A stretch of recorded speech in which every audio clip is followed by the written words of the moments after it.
Hey, this is Jesse with Create This. Today I'm going to show you how to create a simple, eye-catching, text-based thumbnail for YouTube using Final Cut Pro and Photoshop.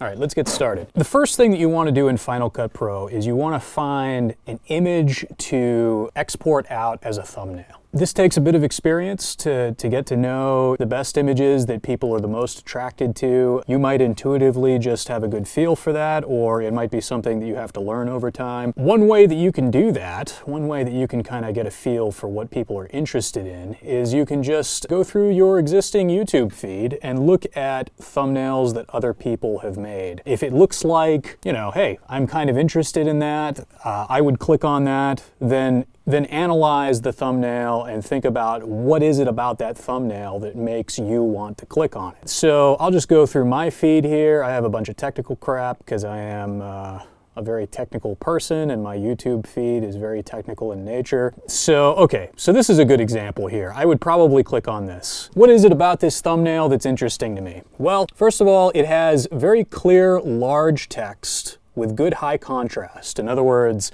the color of the text, the color of the title there, Paper Cannon, is very bright and clear, and there's nothing that distracts me about the background. So the background's very dark. I can't see a lot of the background, so it's very easy to read.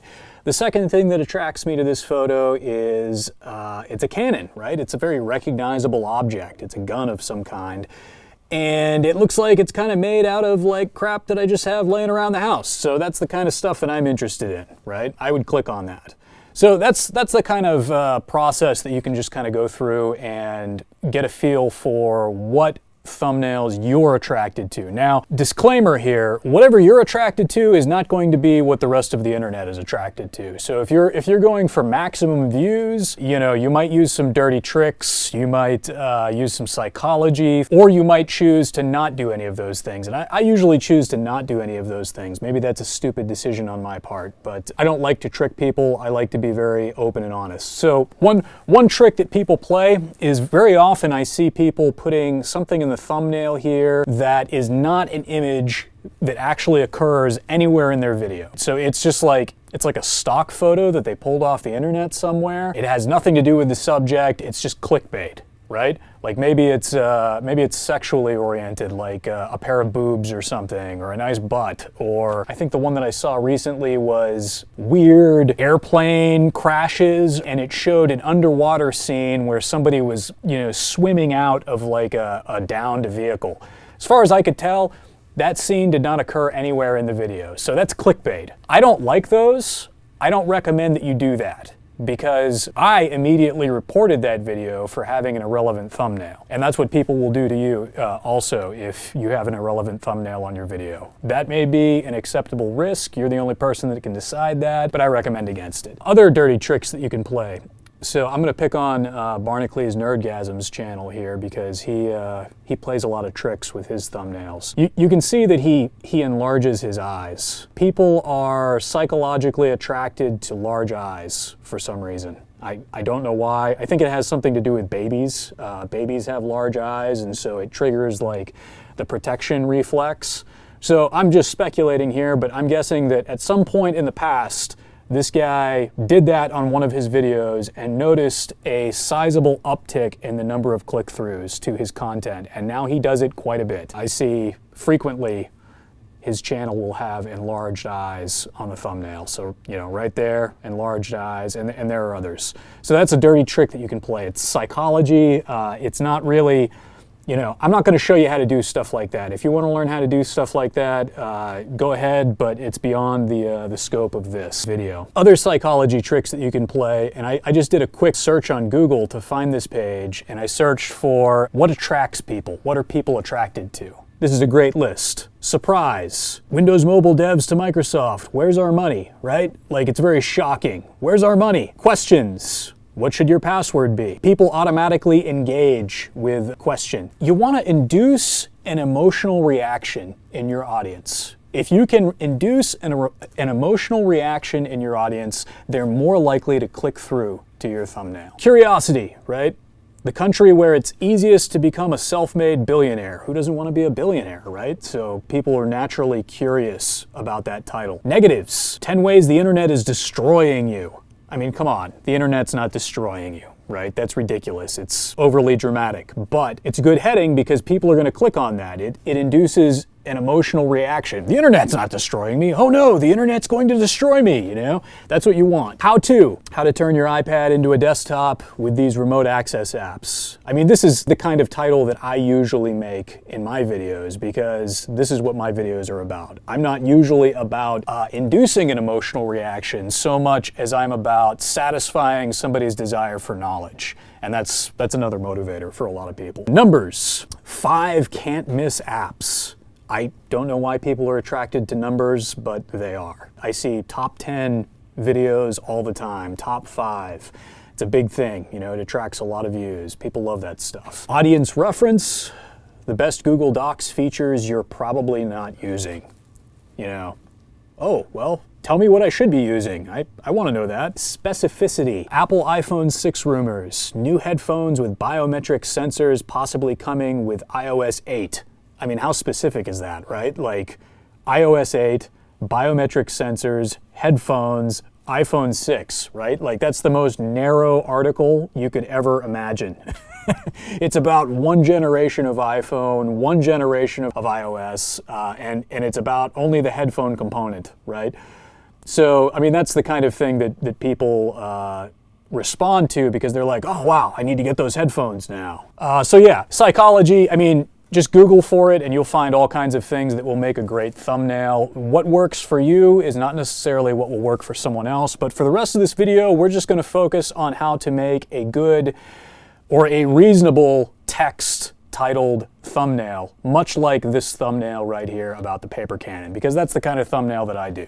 Let's hop back over to Final Cut Pro. When you're choosing your thumbnail, I recommend that you do a few things. I recommend that you take a number of different snapshots of your video and store them, and then kind of look at them in a browser, in the file browser, and look at them in the thumbnail view, and then ask yourself, am I more attracted to this photo or am I more attracted to this photo, right? And if you just kind of play that game with like 5 or 6 photos, eventually you'll get a feel for how attractive the thumbnail will be to someone or to yourself without even looking at the thumbnail. Like you'll just recognize certain things. Like for example, I know that close-in shots, right, where the object in question is very large in the frame instead of very far away. Close-in shots are usually more attractive to people. People like it when people smile, they're attracted to eyes, you know, things like that, right? So I think that this point would be a good thumbnail to save. So I'm going to click File, Share,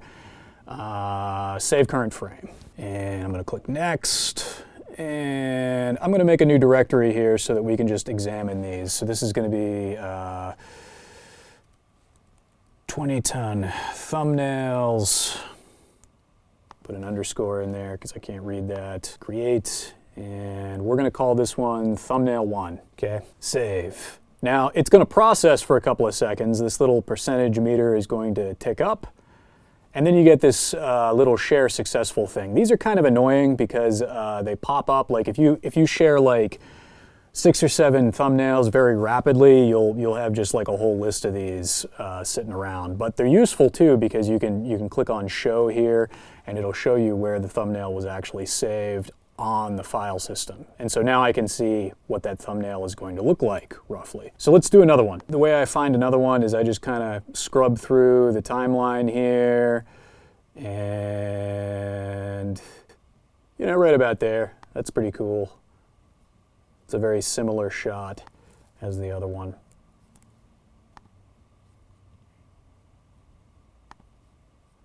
We'll call this one Thumbnail 2. Okay, and then let me show you what I mean by not a close-in shot. So this is kind of a tight shot of the object that I'm, you know, that's the subject of the video, this hydraulic press.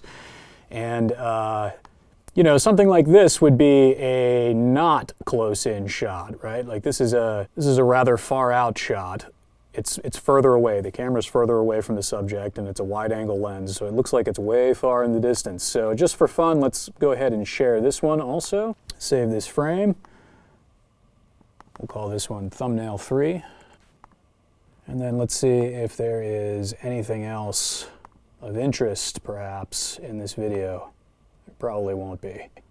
Well, right there. That might be interesting. It's kind of a weird angle. Might have people saying, hey, what is that L-shaped thing in the frame?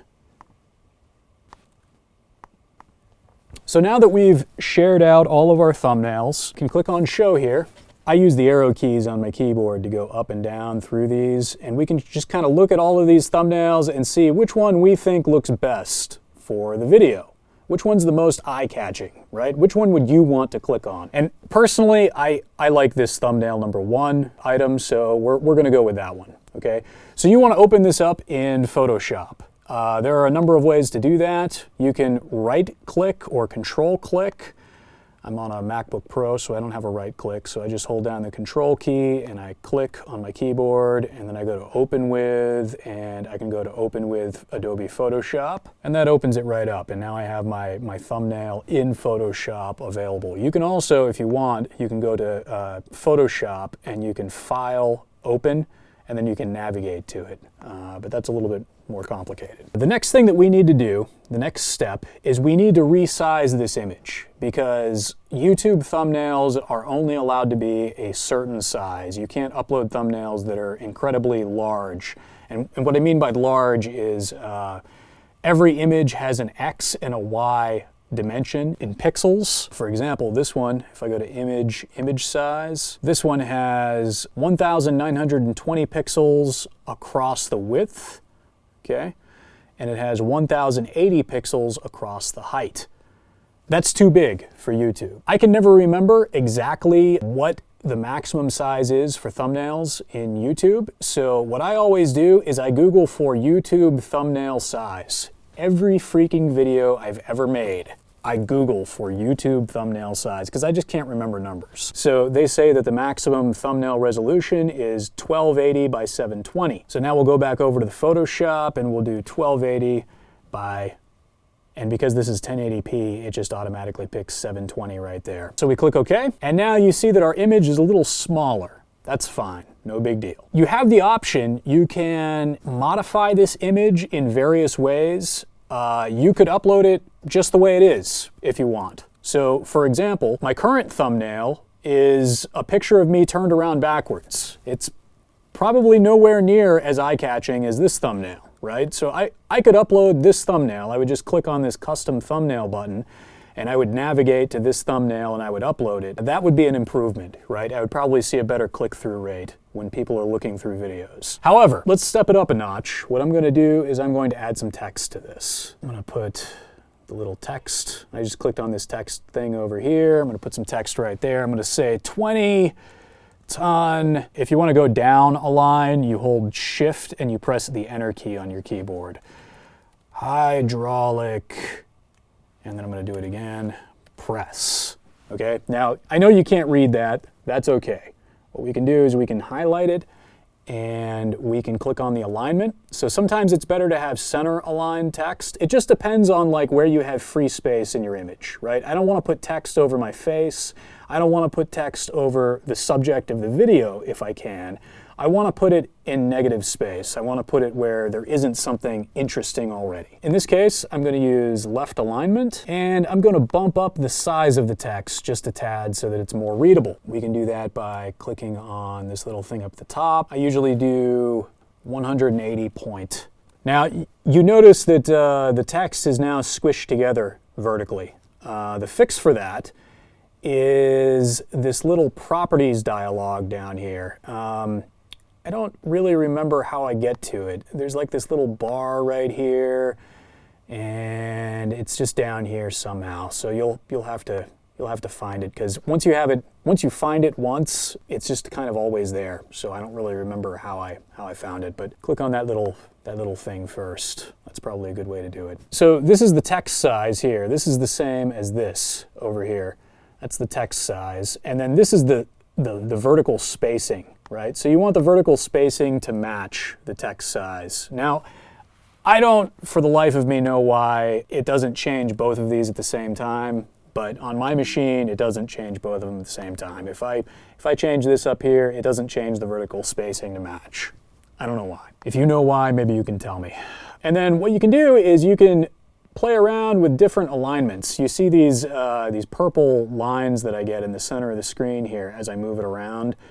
Those are kind of like little guidelines. I don't recommend putting it directly in the upper left corner. You want a little bit of padding around it. That's probably pretty good. And yeah, it obscures the hydraulic press a little bit, but it's not terrible. And then the next thing that I usually do is I usually change the colors quite a bit. So I find that having colorful text is more eye-catching, and I actually find that changing the color of each word or each grouping of words is even more eye-catching than just changing the color of the whole group. So let's go with green for that word, and maybe pink.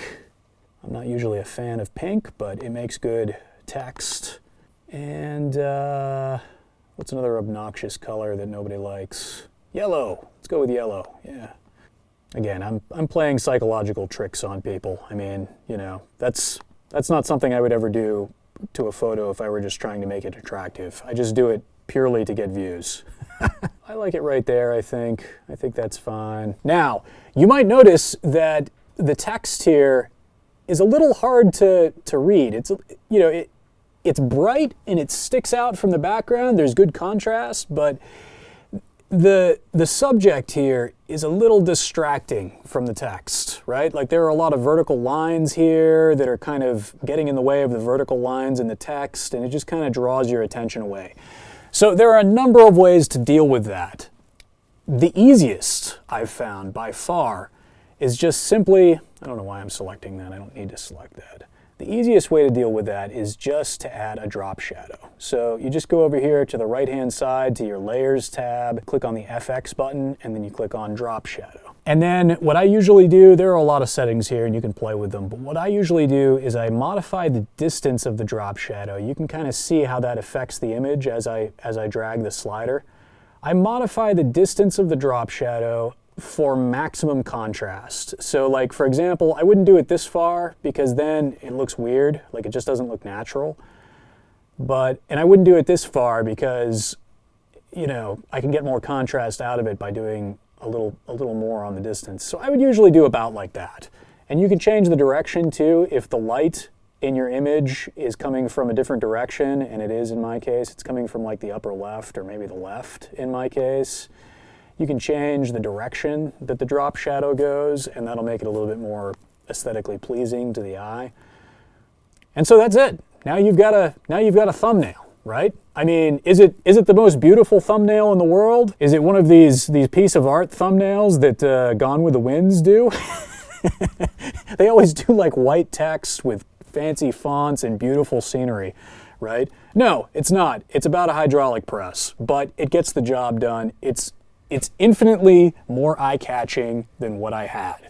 And that's the goal. You'll find that over time, your style changes, it evolves, you learn things, you learn new tricks, you learn new things that you enjoy, that you like, and you'll do different stuff. So I'm just trying to show you a very basic way to make a more eye-catching thumbnail than the default thumbnails that YouTube automatically picks for your videos. So let's go ahead and save this.